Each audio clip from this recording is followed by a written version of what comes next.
When you first get the success email, like you don't feel like you read it the first time. You have to, look at it again or send it to somebody else to make sure that what you're seeing is actually confirmed. Or did I screw up and put the wrong unit down or the wrong hunt? It's just been so long that you just assumed it was going to be unsuccessful again. I took a little bit of confirmation and making sure, double checking I had everything correct on there, that I hadn't messed up the application and put it easier to draw a unit down instead of the one I was actually shooting for.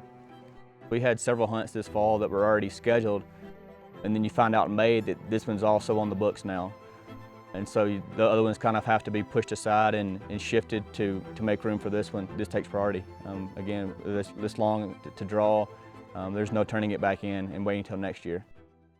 Talking to everybody after the draw that we know out here, everybody was super positive, and they felt like the herd was strong. We had good horn growth this summer. 9 days like it was before, you had a chance to scout a few areas, take your time. With this being a 5-day hunt, it puts the pressure on. I was talking to Rob Weber, and he's like, hey, I got the perfect guy that to get you in contact with. He's a super awesome guy, knows the area, grew up around here, hunts it every day, and knows his stuff, and said that I gotta get you in contact with him. He was available and said, hey, let's go, we'll make it happen. They started dragging me around on elk hunts when I was 8 years old, so I feel like I know it pretty good, and I spend a lot of time up here.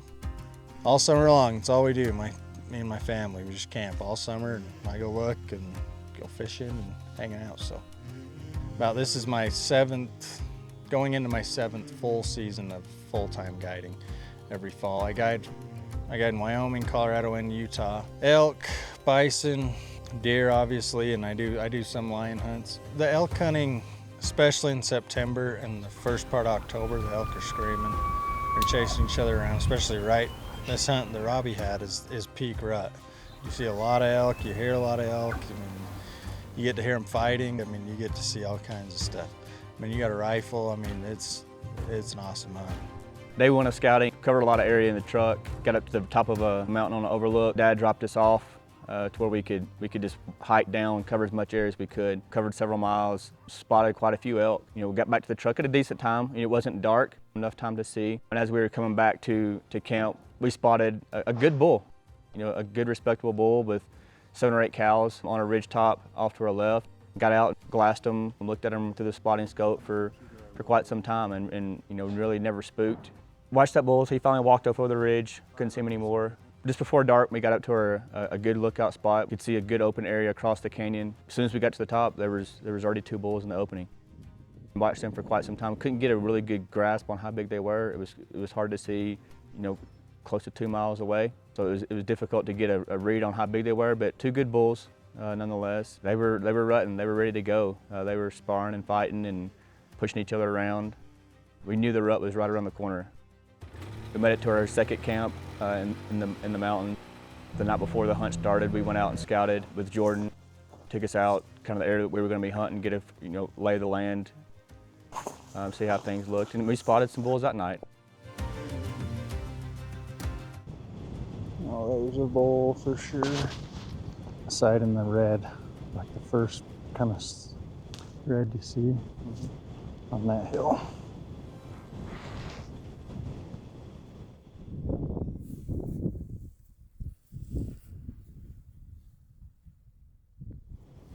So if their head's ever down and they're feeding, if their manes are up above their back, usually means they're over 48 inches. So anything above 50 has got really good manes. Yeah, it's a pretty good bull. First night was really eventful. I think we saw 20 or 30 elk, and about half of those were bulls. And so we felt really good about the hunt. The only things we had working against us was we had a full moon, which turns them nocturnal. A lot of activities happening at night. So we knew those last few hours of daylight and the first hour or 2 of the morning was going to be super critical going into the hunt Wednesday morning. The night before opening morning, never get any sleep. It's broken sleep all night long. You get a few hours here and there. You're just nervous, the good kind of nervous. The anticipation is high. It was pretty much a sleepless first night.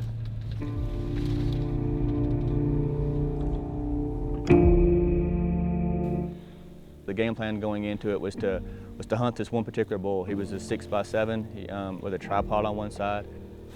If we could find him, that was going to be the goal, was to go after him. So we were going to hunt him hard for 2 straight days, give it everything we had. And then the last 3 days was to find a good shooter if we weren't able to find him.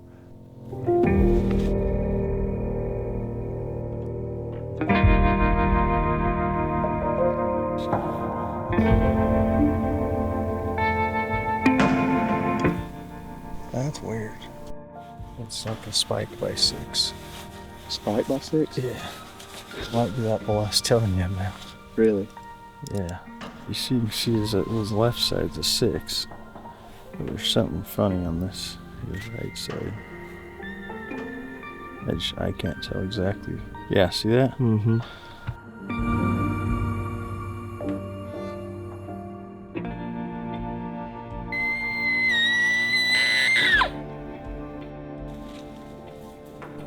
Is it blowing?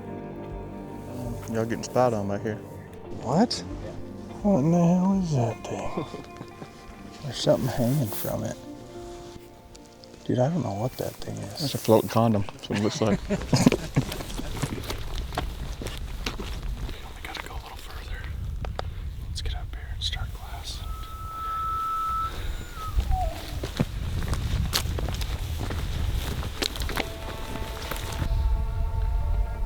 It's going down. There's 2 of them, I can see them. Yeah, they're right there in the opening right now. They're right here. They're right down here.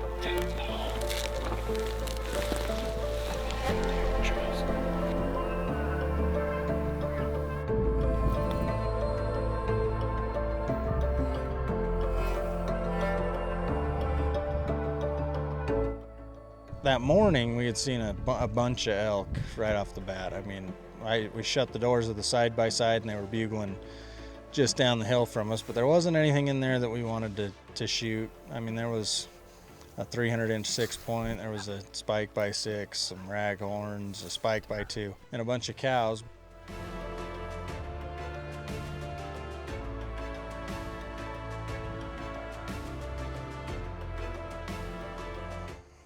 I decided to go back there that night and see if we could spot, this bigger bull that I've been seeing in the summer and try to find him.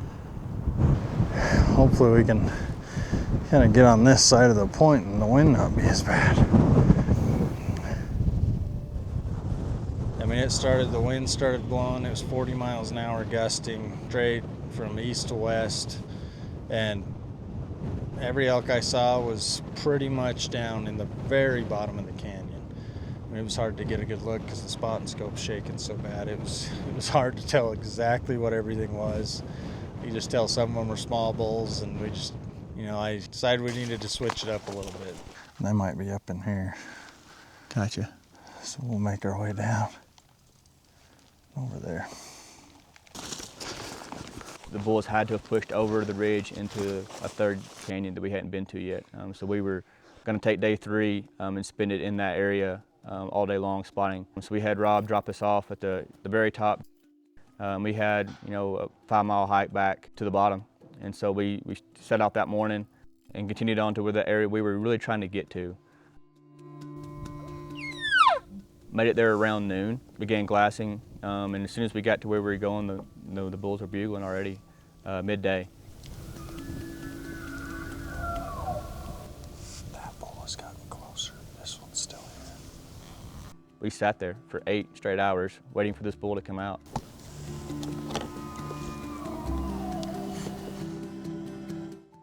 And he stayed in a 50-yard circle in this timber from noon till past dark. He never came out and bugled the whole time.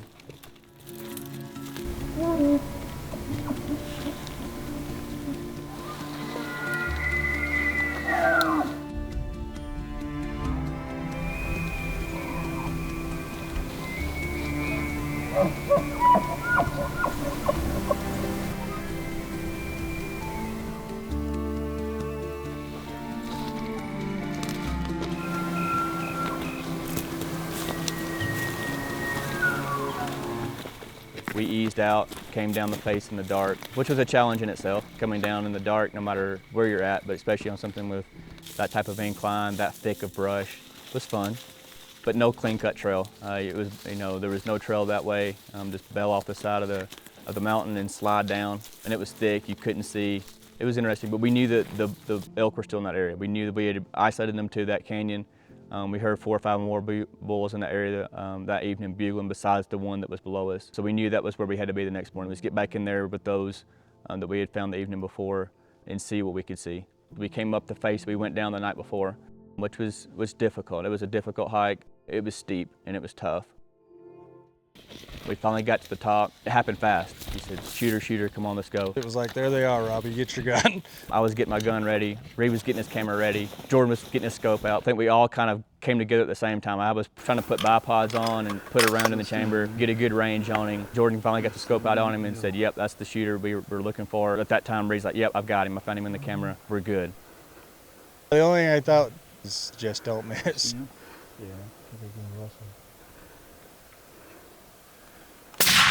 Oh, smoked him. He's dead. Put another bullet in. Put another bullet in.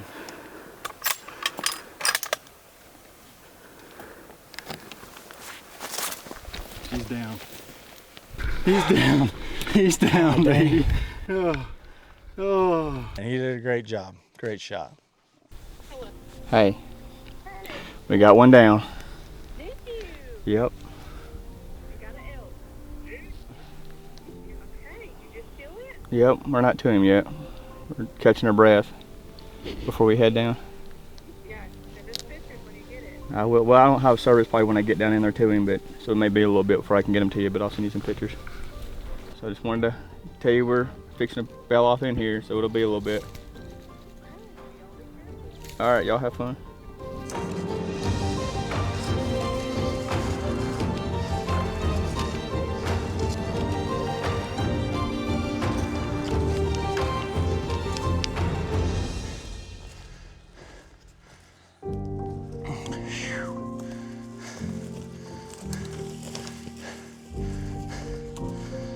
Well, what do you think?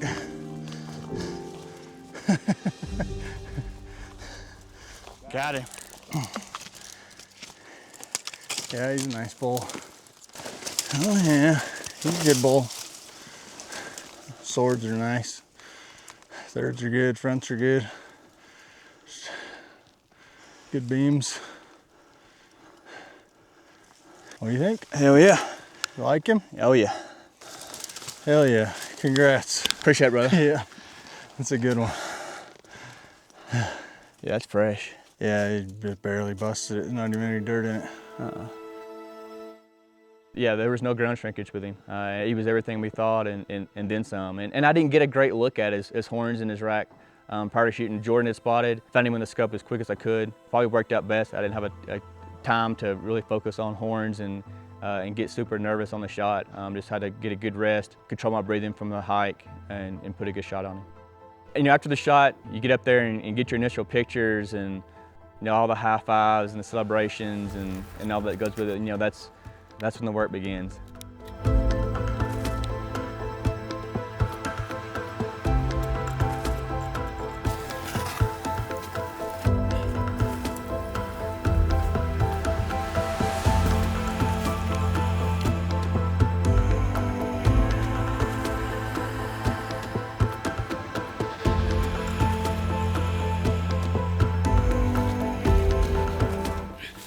We loaded up our packs to make the trek out. Jordan loaded up both front quarters on his pack, which is insane. It took me and Reid both to just get the pack onto his back. I had both back straps, both inners on mine, and the rifle, which the rifle was heavy. It's not a mountain rifle by any means. We thought it was going to be downhill to the bottom, just walk down to the creek and out. And of course, nothing's ever as easy as it seems. And so it was down to the creek, back up over the ridge, and then back down to the creek. So it took a little bit more effort than what we thought getting out. So the pack was not fun. It took us quite a while.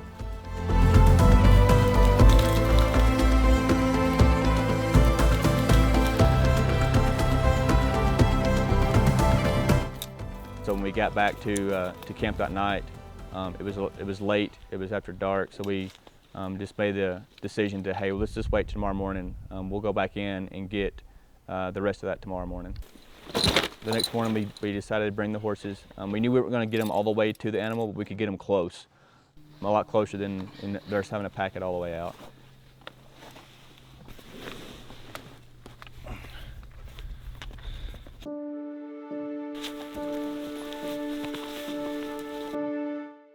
We loaded up the horses, headed out that morning.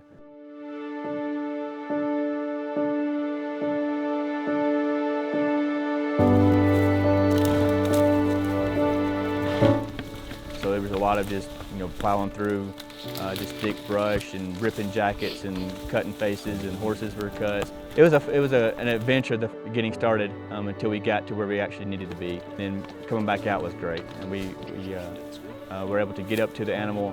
We had to hike back up to it, so we tied the horses off, hiked back up to where the elk was at, and packed the rest of it down. So I had carried the horns out in the cape, and Reid and Jordan both had the 1 hindquarter piece coming out to the horses. So it was not near as far, still not fun. Trying to get it through that thick brush that we were in. Packing out the horses was neat. I mean, it was a great experience. Something that adds to the hunt. Jordan had the saddlebags on. It really had a great system for how he did things. We had cut a tree to balance the saddle on the horns so the horns didn't shift, making it as convenient as we could and easy on the horses we could, evening out both saddlebags with the quarters. So it was neat to see the whole pack out process of how he went about it.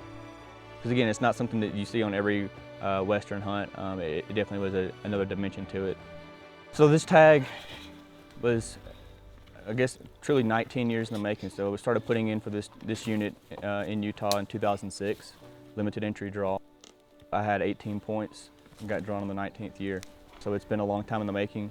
A lot of planning, a lot of scouting every year that goes into something like this. Both my brothers got drawn early on in the draw system. They got drawn with 6 points and capitalized. They both killed good bulls, so I've had to wait impatiently for a long time to put this hunt together. Some of the locals around here have been putting in for 20 plus years and still have not gotten drawn. It's limited entry, but it's coming to be probably more of a once in a lifetime hunt. Put a great elk on the ground with the tag was just icing on the cake. It made the whole hunt come together, made all the effort worth it. Jennings, my oldest, she's my hunter. She's duck hunting with us, and I think that would be the ultimate goal, would be able to get her to come out here and shoot a big bull elk. That 12th birthday, she's getting put in for the Utah elk draw. My dad was a forester, loved the outdoors, and he took a tremendous amount of time when I was growing up with me to teach me how to hunt in the outdoors. We did turkey, deer, squirrel, and just about anything that we could hunt, we hunted. It was just in me to make sure that when I had sons and children, the good Lord blessed us with 3 sons, and we passed it on to them, so I guess you'd call it a family tradition. We just topped it off with my 3rd son finally getting the opportunity to get his bull. My other 2, Paul and Brady, got theirs in the same season back about 12 years ago, and being able to make this hunt to kind of complete the circle with my 3 sons was pretty special. Mentioned throughout, there's a lot that goes into this, from the planning to the execution.